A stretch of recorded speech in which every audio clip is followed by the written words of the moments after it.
sir sa may tambayan. Ito yung tambayan ni sir. Madaming tumatambay dito na kumakain. Yan. Thank you.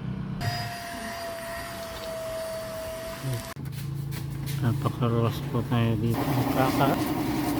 Sa may daang kalikasan.